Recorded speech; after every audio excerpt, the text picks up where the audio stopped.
Hello boys and girls, we're going to recreate this artwork.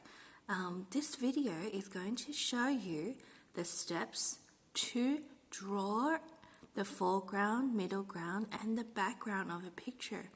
As you can see here, the foreground has flowers. The middle ground has waves and water, mountains, and the background has some sand, another hills and mountains, and a sun with some sun rays. Okay, so that's what we're going to draw today. First, we're going to have a big A4 sheet of paper. I might turn the light on so you can see.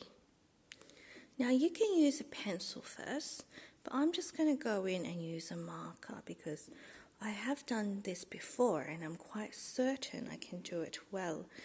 And if I make mistakes, then I'll just make more flowers. So I'm going to start with the foreground, and then because everything goes behind it. So I'm going to start with my lovely big flower first. Make it a good size. So here's how big my flower is.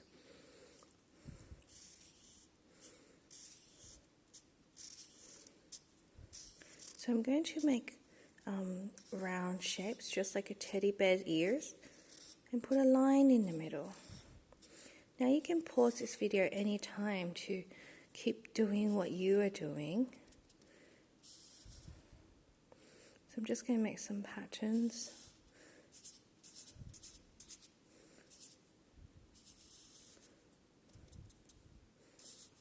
And I'm doing this quite fast, but of course you can take a bit more time.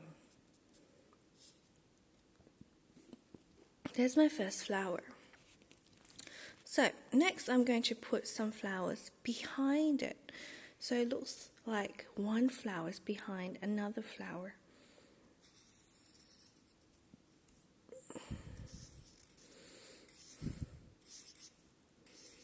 Just going to do like little designs in the middle of it. So you can even change up the kind of petals that you have. So it's like an S, a bit of an S shape.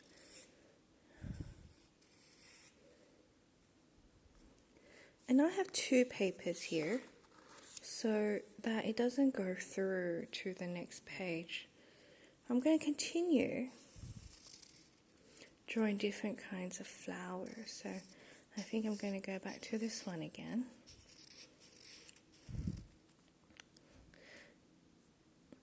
And some other different patterns.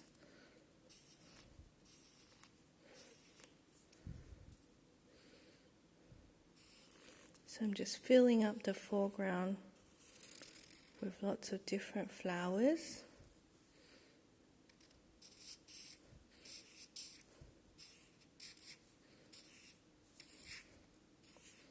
Looks a bit like a sunflower, this one. And one there. See how this flower is behind the previous flower. Might do some stripy lines this way.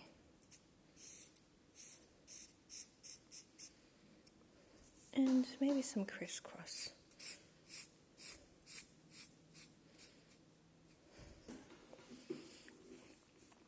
And now I'm going to do one flower here because I want this one to be in the be in front of the other flowers. So I'm going to do 2 layers of petals. Remember, you can be really creative and do any kind of petals you really like. You might want to go to the garden and have a look at what kind of petals you see on flowers. It's very interesting, lots of different colors and shapes, isn't there? I quite like this pattern with the crossing. And remember, you don't need to have very straight lines. You don't need to use a ruler because this is art, isn't it? You don't have to have perfect lines, otherwise it you look a bit stiff. You want this picture to look more alive, just like the plants are alive. So don't need to use a ruler. Alright, and here I'm just going to fill in the gap with one more flower. So it's going to be behind these two flowers. So you can't see the whole flower. You can just see a part of it, so I'm just going to be careful that I'm not drawing on these two flowers. I'll just make some different patterns, maybe some dots and some circles, just like the first one.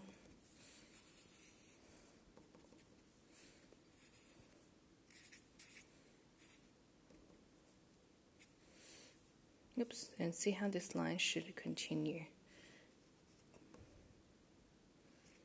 You should see some circles there too. Alright, well that's done for my foreground. Oh, I think we're missing a flower here. Quick flower petal. And some patterny squiggly line. If you look in the middle of the flower, you actually see that they do have different patterns.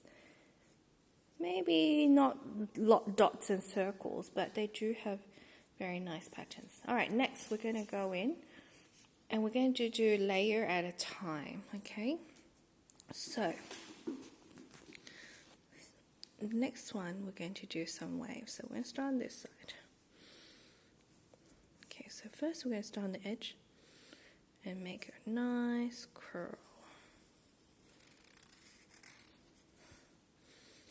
Okay, there it is. And now I'm going to join this curl, start over here, so it's pointy. And then I'm going to continue to follow that line, and it'll get bigger and bigger, further away from that line. I'm going to do some lines that connect down to the flowers. So it looks like they're joined. And do more spirals over here.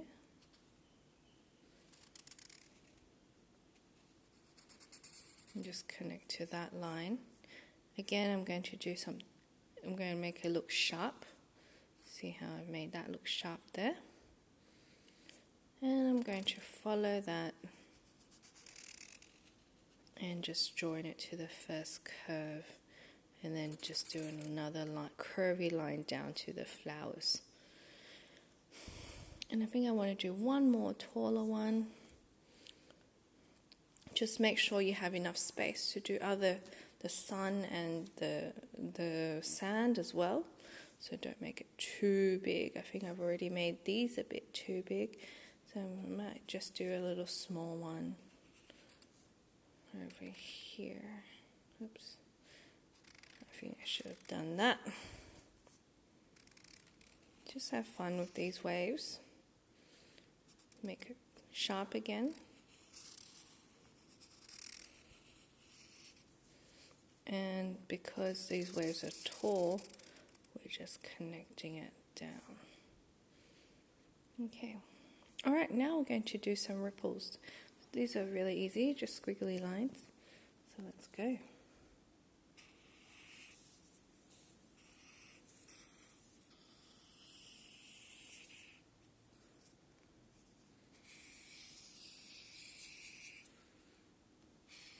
Maybe I want to do some big waves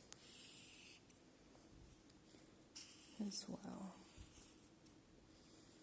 I'm just kind of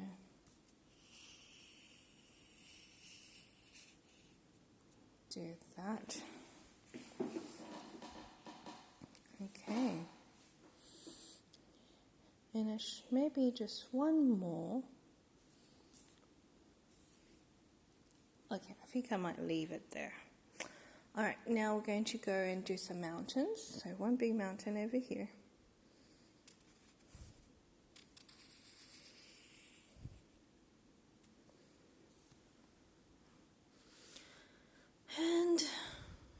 I'm going to start from where this wave is and do another big mountain. So it's going to start low and then it's going to really come up, to a big mountain like this. Okay, so we're just going to do a few more lines to show the mountain. It's a mountain, so thinner lines to show it's a mountain. And later on when we color these in, you'll be able to see very clearly that it is a mountain because of the use of color.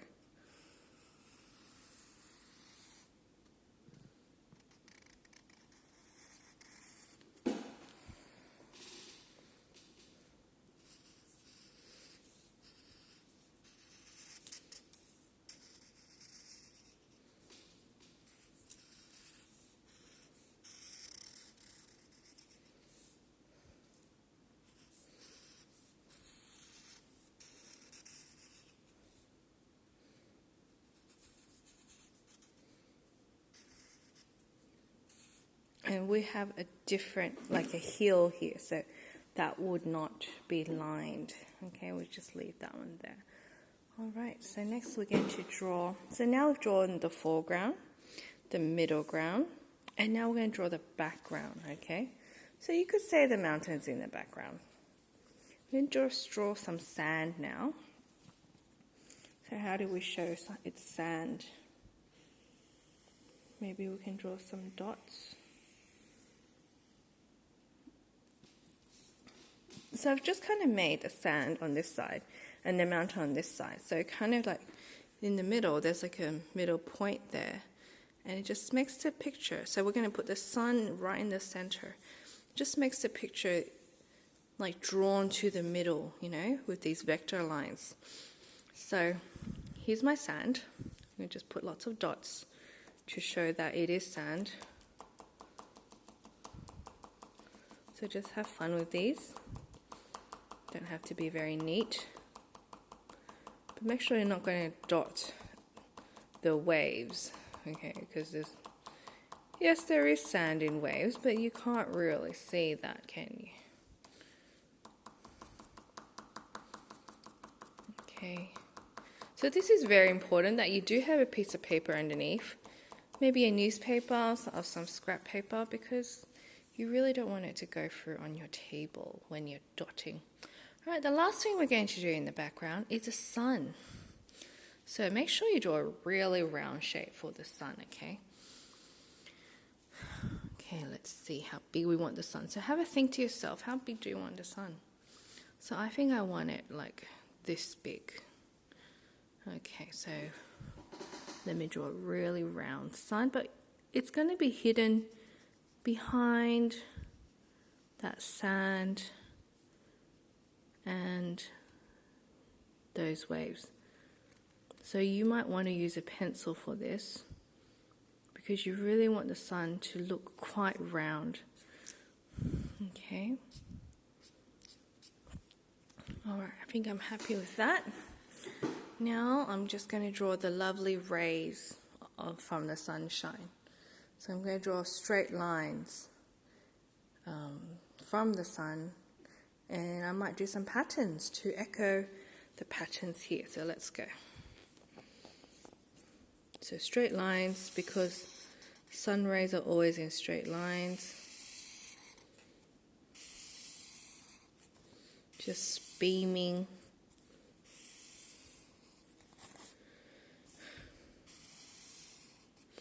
And they don't need to be equal distance. So here, I'll have it thinner here and thicker in between here.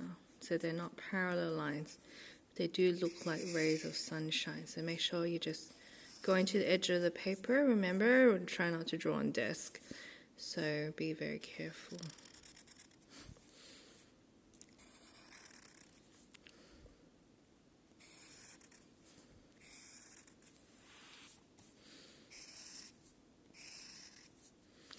So make sure your lines are straight and going all the way to the edge of the paper.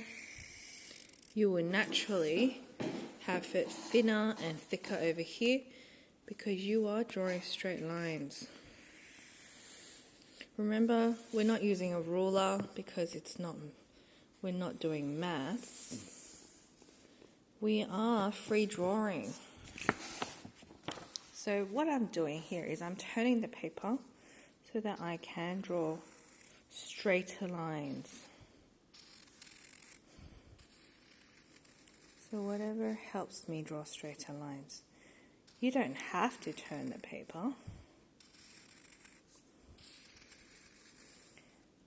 Okay, so I'm just going to look at both sides. I have a bit thinner lines on this side, a thicker line on this side. I might just draw one more to balance it out, and see, I'm going to stop there because that's where my sand is. But I'm going to imagine that line that continues behind the sand and continues outwards here. Okay, I'm going to look at the whole thing. Yes, I'm pretty happy with that. But I think I want to draw in some patterns. So I might do some zigzags here.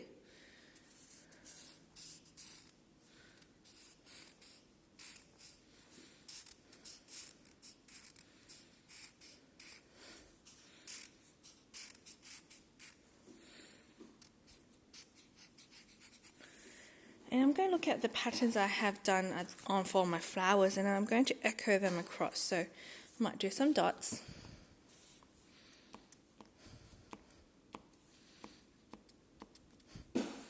I'll do this circle one.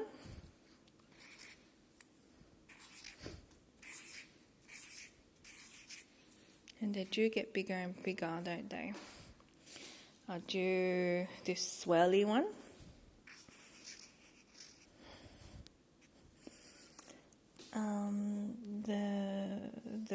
The spiral one.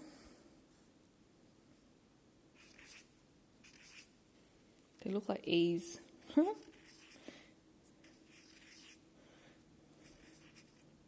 sorry, we're videoing. Okay. I'll also do some crisscross ones.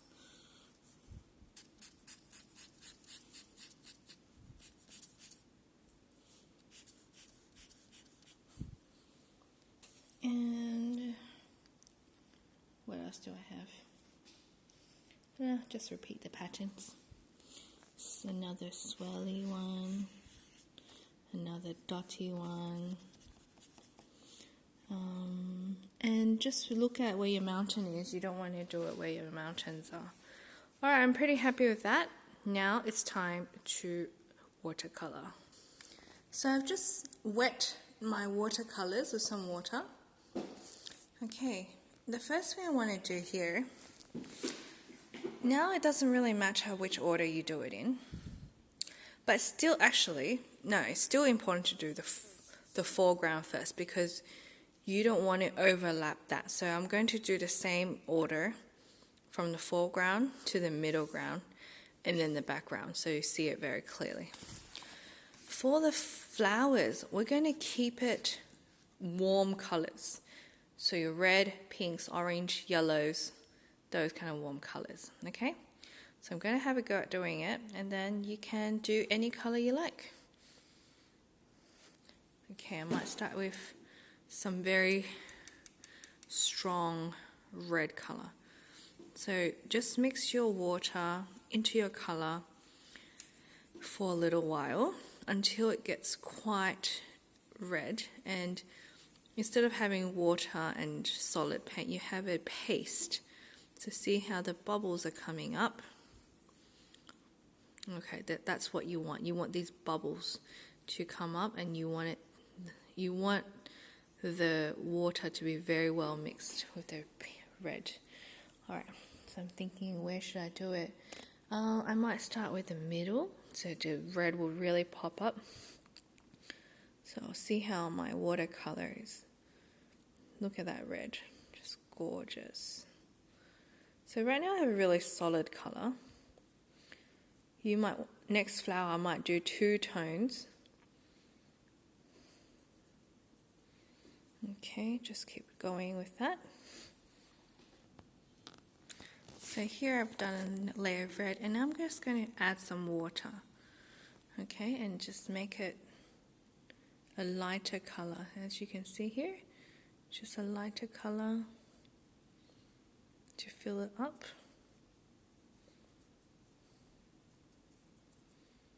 There we go. That's a good thing about watercolor, you can really blend. Okay, so now it's a pink kind of color. Okay, I'm just going to continue using that pink color and doing different things. Maybe over here, some light pink now.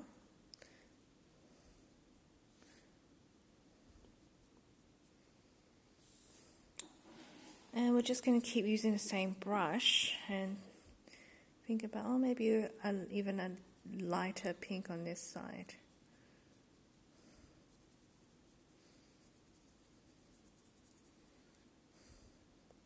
So still the same brush, but when we add a bit more water, it just becomes lighter and lighter. So I'm going to add a bit more water again. And now it's going to be even lighter, isn't it? So I realize I haven't done enough of the middle in pink. Every second stripe I might do that in pink. And you can do any color you like, really. Okay, I'm happy with that. I think that's enough pink and red. So now I'm going to go with some oranges, yellows. Okay. Just going to wash my brush a little bit. You might have a cup to do this. And just finish coloring the whole picture, thinking about the mountains will need to be green, the water will need to be bluish and purplish, the sand will be yellow, the sun will be yellowy orange with reds.